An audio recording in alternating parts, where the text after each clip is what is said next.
जैसे ही मैं प्रदर्शनी हॉल के अंदर पहुंचा, भविष्य की एक झलक मेरी आंखों के सामने थी। यहां दुनिया सिमट आई थी। कहीं सिलिकॉन वैली की दिग्गज कंपनियां थीं, तो कहीं यूरोप और एशिया के उभरते हुए स्टार्टअप्स। ये केवल तकनीक का प्रदर्शन नहीं था, बल्कि प्रधानमंत्री मोदी जी के उस विजन का जीवंत रूप था जो सर्वजन हिताय सर्वजन सुखाय की बात करता है। हर स्टॉल पर एक ही धुन थी, कैसे तकनीक को आम इंसान के लिए सुलभ बनाया जाए। नई दिल्ली का हृदय भारत मंडपम, जहां आज भविष्य अंगड़ाई ले रहा है। AI इम्पैक्ट समिट 2026 सिर्फ एक सम्मेलन नहीं, बल्कि एक ऐतिहासिक मोड़ है। सर्वजन हिताय सर्वजन सुखाय के मंत्र के साथ भारत आज दुनिया को दिखा रहा है कि कैसे तकनीक केवल डेटा नहीं, बल्कि मानवीय संवेदनाओं का विस्तार बन सकती है। ये सफर है प्रगति का, ये संकल्प है मानवता का। नैतिकता, संप्रभुता और समावेशिता, यही है भारत का मानव विजन। 2026 की इस दिल्ली समिट में 90 से अधिक देशों ने एक सुर में कहा कि AI पर मुट्ठी भर लोगों का हक नहीं, बल्कि पूरी दुनिया का अधिकार होना चाहिए।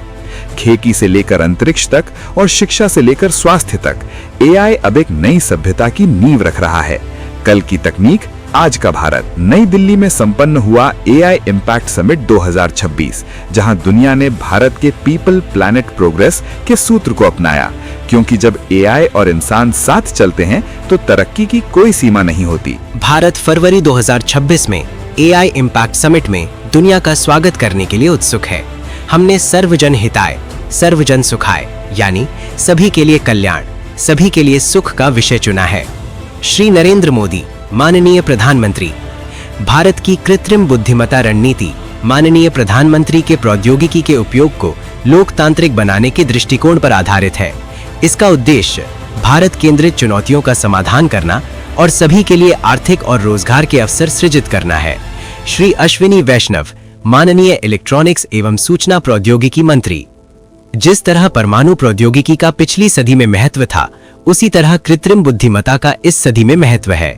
इस बार भारत ये सुनिश्चित कर रहा है कि ये अवसर सभी को मिले।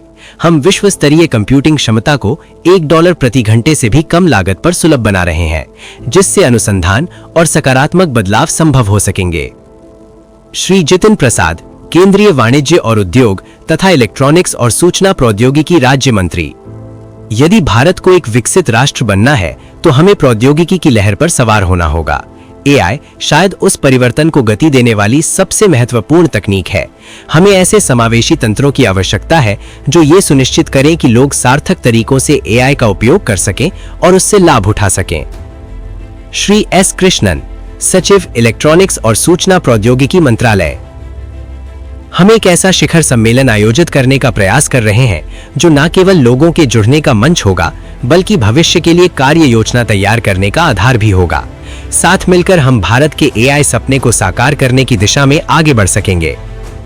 श्री अभिषेक सिंह, अतिरिक्त सचिव इलेक्ट्रॉनिक्स और सूचना प्रौद्योगिकी मंत्रालय और राष्ट्रीय सूचना विज्ञान निगम के महानिदेशक। यहाँ अश्विनी वैष्णव जी की वो बात सच होती दिखी कि AI अब लोकतांत्रिक हो रहा है। जहां जितिन प्रसाद जी ने $1 प्रति घंटे से कम लागत पर कंप्यूटिंग की बात की, वहीं स्टॉल्स पर मौजूद नवाचार यानी इनोवेशन ये बता रहे थे कि भारत अब केवल AI का उपभोक्ता नहीं, बल्कि निर्माता बन चुका है। जैसा कि S कृष्णन जी और अभिषेक सिंह जी ने कहा, ये समिट भविष्य की एक ठोस कार्य योजना है। इन स्टॉल्स के बीच घूमते हुए मुझे एहसास हुआ कि विकसित भारत का रास्ता इन्हीं डिजिटल गलियारों से होकर गुजरता है।